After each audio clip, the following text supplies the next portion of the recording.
Magandang araw ng Lunes mga kaibigan, August 26, 2024. Update po tayo sa lagay ng ating panahon. Pero bago yan, please huwag kalimutan muna mag-like and subscribe at pahit po ng notification bell. Sobrang importante po niyan.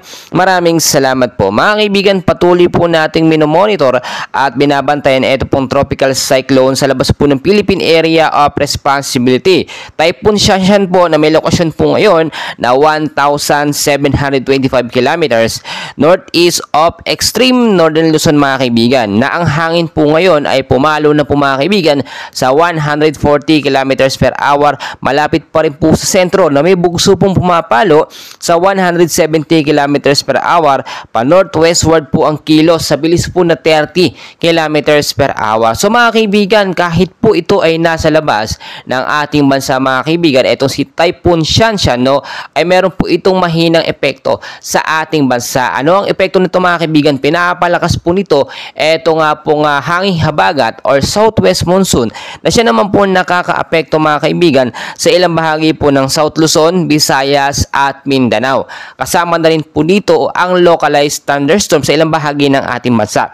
So ngayong araw, narito po ang forecast weather condition natin, yung mga lugar po na apektado ng habagat at ng localized thunderstorm mga kaibigan. Sa area po ng Mimaropa, Western Visayas, Negros Island region, Zamboanga Peninsula, Basilan, Sulu at Tawi-Tawi, maulap po na kalangitan ang mararanasan dyan. Posible din po sa umaga, sa tanghali.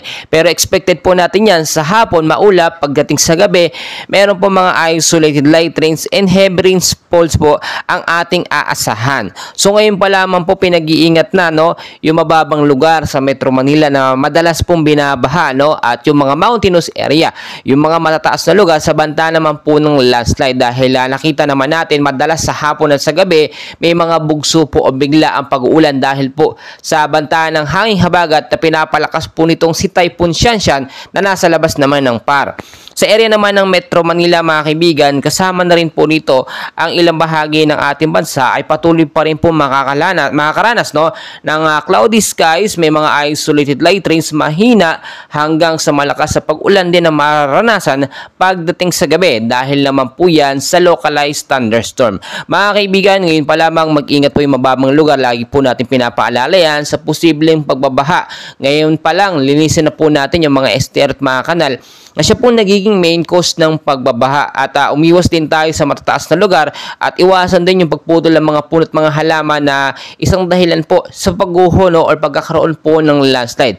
So balikan natin mga kaibigan, ito pong si Bagyong Shanshan na patuloy pong lumalakas ngayon.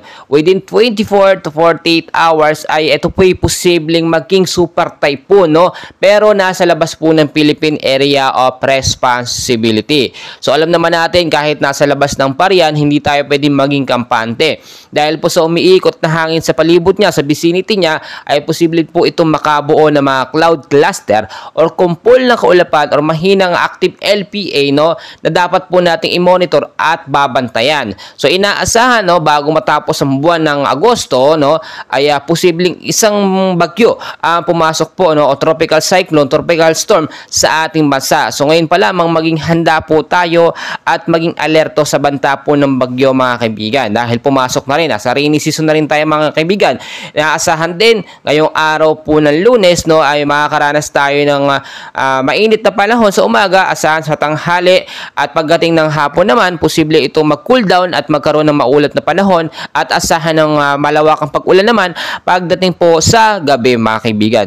So mga kaibigan, patuloy ko po kayong i-update, no, and maging alerto tayo at maging handa kung lalabas po kayo sa hapon at sa gabi.